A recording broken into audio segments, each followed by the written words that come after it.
नमस्कार मेरी YouTube family. स्वागत है आप सभी का हमारे YouTube चैनल पर। दोस्तों, आज मैं आपको एक ऐसी कहानी सुनाने जा रहा हूं जो आपके रोंगटे खड़े कर देगी। यह कहानी है कर्नाटक से दिल्ली तक के सफ़र की, जहां घने जंगलों के बीच कुछ ऐसा घटित हुआ जिसे सुनने के बाद आप कभी रात में सफ़र करने से डरने लगेंगे। राजीव नाम एक ट्रक ड्राइवर एक ट्रांसपोर्ट कंपनी में काम करता था और उसकी जिम्मेदारी थी एक ज़रूरी डिलीवरी को कर्नाटक से दिल्ली तक पहुंचाने की। रात के करीब 9 बजे राजीव ने अपना ट्रक कर्नाटक से निकाला। रास्ता लंबा था और जंगलों से होकर गुजरता था। जब वह जंगल के रास्ते पर पहुंचा तो घने पेड़ों और अंधेरे ने उसकी घबराहट बढ़ा दी। सन्नाटा इतना गहरा था कि केवल इंजन की आवाज़ सुनाई दे रही थी। राजीव ने सोचा कि रात भर ट्रक चलाना बेहतर रहेगा ताकि वह समय पर पहुंच सके। रात के करीब 2 बजे राजीव को भूख लगी। उसने सोचा कि शायद आगे किसी ढाबे पर खाना मिल जाए। कुछ ही दूर चलने के बाद उसने देखा कि सड़क किनारे एक छोटी सी झोपड़ी के बाहर लालटेन जल रही है। झोपड़ी के बाहर एक लड़की खड़ी थी जिसकी उम्र करीब 20 से 22 साल लग रही थी। लड़की ने मुस्कुराते हुए राजीव से कहा, भैया, बिरयानी खाओगे?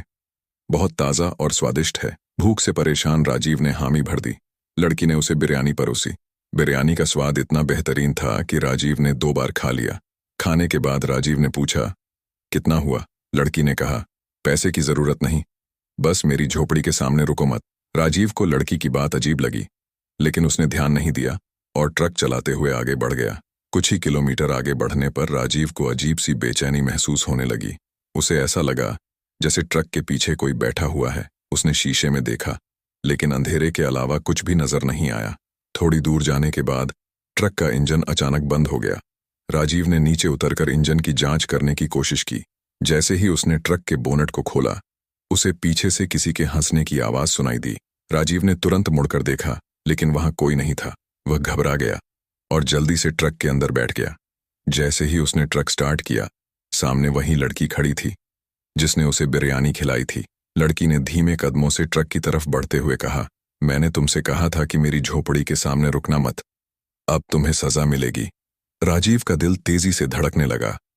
उसने ट्रक को स्टार्ट करने की कोशिश की, लेकिन ट्रक 1 इंच भी नहीं हिला। लड़की का चेहरा अचानक बदलने लगा।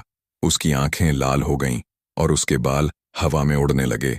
वह चिल्लाई, जो लोग यहां से गुजरते हैं वे मेरे शिकार बनते हैं। अब तुम भी नहीं बचोगे। राजीव ने डरते हुए अपने मोबाइल से मदद के लिए कॉल करने की कोशिश की, लेकिन जंगल में नेटवर्क नहीं था। वह ट्रक से बाहर कूदकर भागने की कोशिश करने लगा। दौड़ते हुए उसने देखा कि लड़की उसके पीछे पीछे हवा में उड़ रही थी। थोड़ी दूर भागने के बाद राजीव को एक बूढ़ा साधु मिला। साधु ने कहा, तुमने उस लड़की का खाना खाया है? वह एक पिशाचनी है जो हर राहगीर को अपने जाल में फंसाती है। अगर बचना है तो इस हनुमान चालीसा का पाठ करो। राजीव ने हनुमान चालीसा पढ़ना शुरू किया। लड़की ने चीखते हुए कहा, तुम नहीं बच सकते। लेकिन जैसे जैसे राजीव ने पाठ पूरा किया, लड़की की चीखें बंद हो गईं और वह गायब हो गई। राजीव ने जल्दी से साधु का धन्यवाद किया और ट्रक की ओर भागा। ट्रक को स्टार्ट करके वह पूरी रात बिना रुके चलता रहा। जब वह सुबह दिल्ली पहुंचा तो उसने देखा कि ट्रक के अंदर बिरयानी का वही डिब्बा रखा हुआ था जिसमें खून के धब्बे थे। राजीव की आंखें फटी की फटी रह गईं। उसने तुरंत ट्रक को छोड़कर कंपनी को इस्तीफा दे दिया और कसम खाई कि वह कभी रात में सफर नहीं करेगा।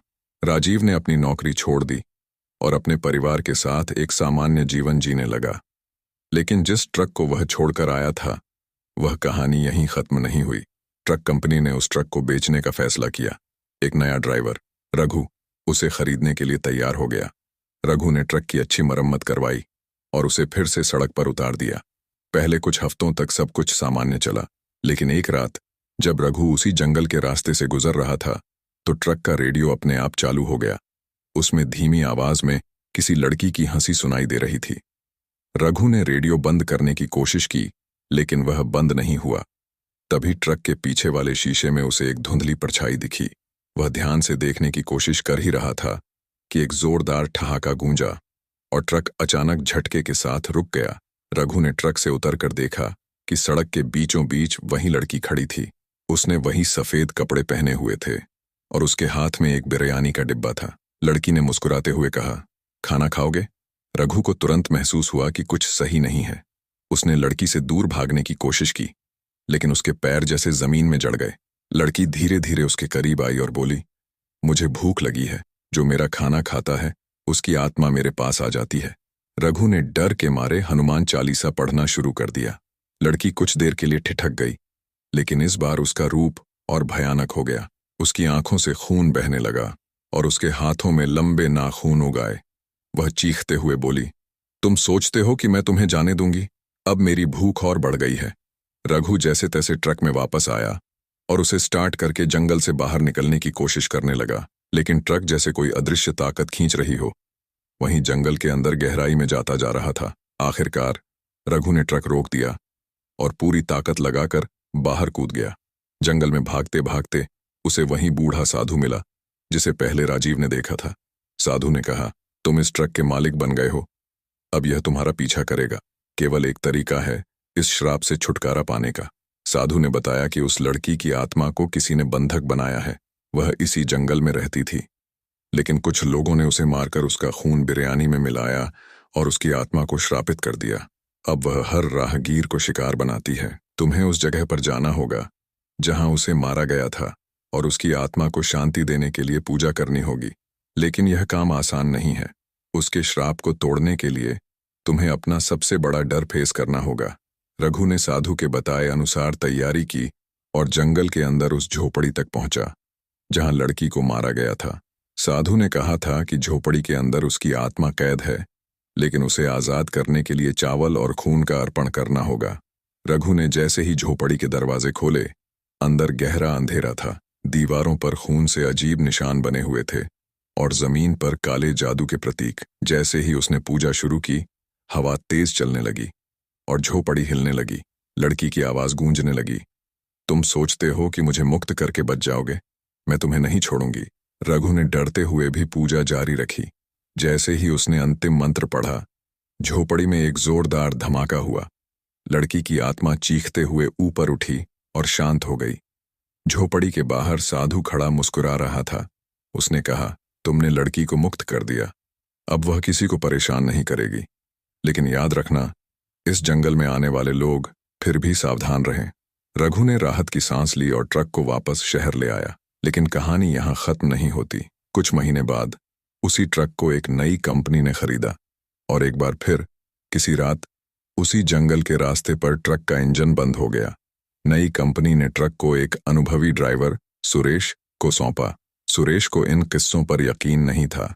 उसने लोगों की बातों को मजाक में उड़ाते हुए कहा, भूत प्रेत सिर्फ कहानियों में होते हैं, हकीकत में नहीं। सुरेश ने ट्रक को ठीक करवाया और रात में लंबी यात्रा पर निकल गया।